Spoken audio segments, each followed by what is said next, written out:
Welcome to R&R Living Life. Our travels in this episode will take us from Glendambo along the longest stretch of the Stuart Highway in South Australia without any facilities, around 265 kilometres to Coober Pedy. It is surprising to think that it wasn't until 1987 that the Stuart Highway, or the track as it was sometimes known as, was completely sealed to Darwin. It sure would have been an interesting road back then. We leave Glendambo, that came into existence when the main highway was realigned in 1982, which left Kingunya 42 kilometres off the main road.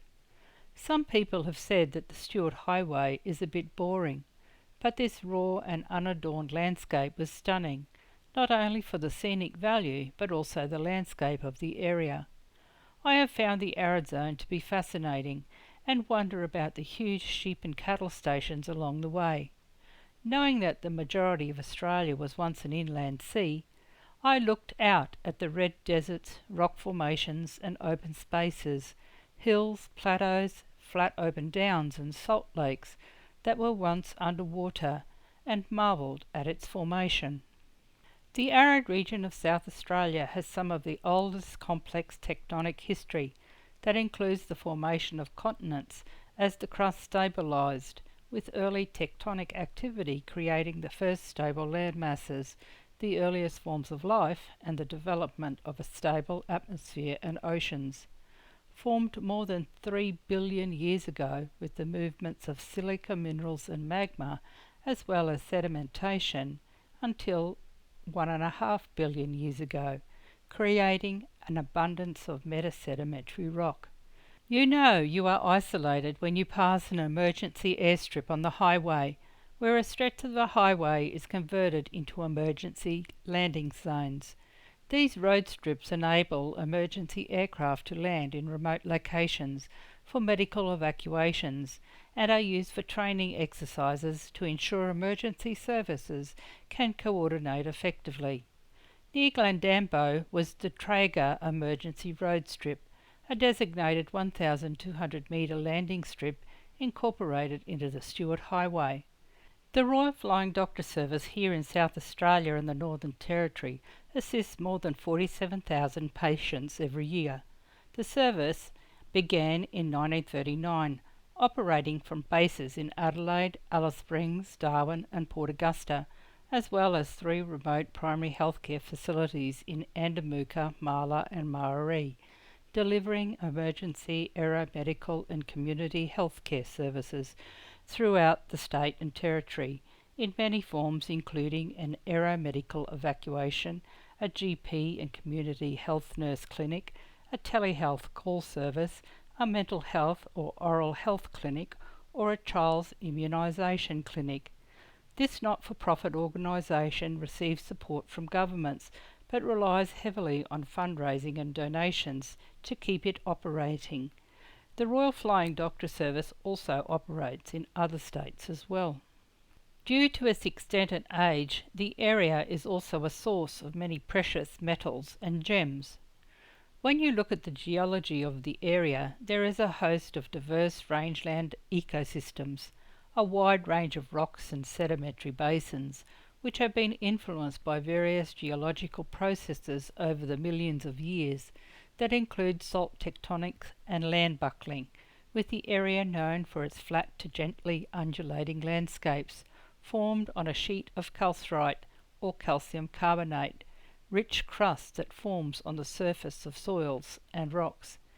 There are also gypsum dune fields, those huge expanses of open depressions created when saline water evaporates and leaves behind the calcium sulfates, and the ranges draining into unpredictable terminal salt lakes and stony plains occurring on elevated plains and tablelands or plateaus.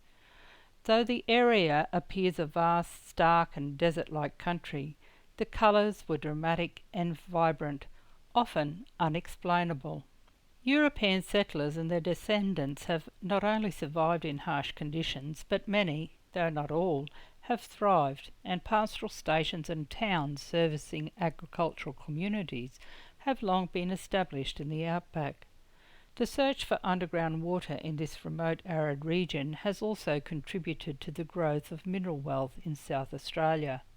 The state relies heavily on underground water, water that is stored in geological formations below the Earth's surface, with the type of geological formation determining the quality of water extracted. Having lived in Western Queensland and the Northern Territory, where we relied on underground water for many years, we know full well the ramifications of unregulated and careless use of this precious commodity. Thought to be a renewable resource, but the recharge is an extremely slow process, occurring when surface water, either from direct precipitation or rain, or from rivers and lakes, percolates downwards through the microscopic spaces in the soil and soil profile. Eventually, the infiltrated water may make its way into an underground water-bearing rock formation known as an aquifer. Recharge mainly occurs in areas where parts of the aquifer are exposed at or close to the surface. Being such a slow process means it must be carefully managed to ensure future sustainability. Having seen so many places relying on these aquifers for water, I am beginning to wonder of the long-term availability of this type of water. As we drove closer to Coober Pedy, we began passing huge mining sites, with mining focusing on resources like gold, copper and iron ore. In this arid zone, like in other mining areas, there are environmental challenges and land use restrictions to protect areas, and companies are required to revegetate sites to restore native ecosystems. I find it difficult to comprehend how a mine site can try to restore land back to its original state when it has taken millions of years to form. To be revegetated in a matter of years is hard to grasp. Mining changes the composition of the land, and then to try and remake it, who in their right mind thinks they can put it back the way it was, especially in this very fragile arid zone, and then expect vegetation to regrow? We knew we were nearing Coober Pedy when we began to see dirt piles. Around 150 million years ago, Coober Pedy was covered by the Eromanga Sea, and when the water receded, climatic changes caused the lowering of the underground water tables. Sandy silica minerals from the seabed flowed into the rocky cracks and cavities and solidified over millions of years into multicoloured gemstone, the opal. With millions of years in the making, this rainbow-coloured gem has put Coober Pedy on the map as the opal capital of the world. Coober Pedy was originally known as Stewart Range Opalfield, named after John McDowell Stewart, who in 1858 was the first European explorer to visit the area. In February 1915, a gold prospecting party came through the Stewart Ranges in search of water when Will Hutchison discovered opal floaters. News of the discovery was met with great interest, but the remote location and total lack of water meant few people had the bush skills to survive. Late in 1915, Jim and Dick O'Neill made the first major opal find. It wasn't until 1919 that an opal rush began. In 1920, a new name was needed so a post office could be established, Stewart Range being unsuitable owing to the similarity to Stewart Range in the southeast of the state. At a Progress Committee meeting, the opal miners chose Coober Pedy, an Aboriginal term meaning white man in a hole. Rain brought unemployed railway workers, striking miners from Broken Hill, and returned soldiers to the area. Decades of boom and bust have followed, with the population dropping to a dozen in 1945 and then soaring to thousands with mechanisation and cheap fuel in the 60s, 70s and 80s. With over 70 fields, Coober Pedy has the largest opal mining area in the world. Water is always a problem in these remote areas of South Australia, and with the region's low rainfall, along with no permanent natural water sources, underground water was the answer but proved unreliable. So in 1967 the government developed a solar desalination plant to produce fresh water from salty water pumped from 100 metres below the surface. However, this did not produce enough water and was often damaged by high winds. Since 1985, a modern water desalination plant using a reverse osmosis process with raw water pumped from 60 metre deep artesian bores located 23 kilometres northeast of the town along the Udnadatta Road has been used. Trying to keep a domestic water supply up to a community of between 1,500 and 2,500 people would be a challenge, so Rick and I were happy to pay to fill our tanks with fresh drinkable water. Having travelled near on 540 kilometres from Port Augusta, and we still had around 690 kilometres of vast, rugged, sparsely vegetated and desert environments to Alice Springs, so Rick and I spent a couple of days in Coober Pedy recharging our batteries. On arriving in town we parked Gidget and did a quick tour of the town to get its layout. Around town there appeared to be a lot of unwanted items left lying around, but as the majority of people live in dugout houses, I suppose where else would you put your unusable items?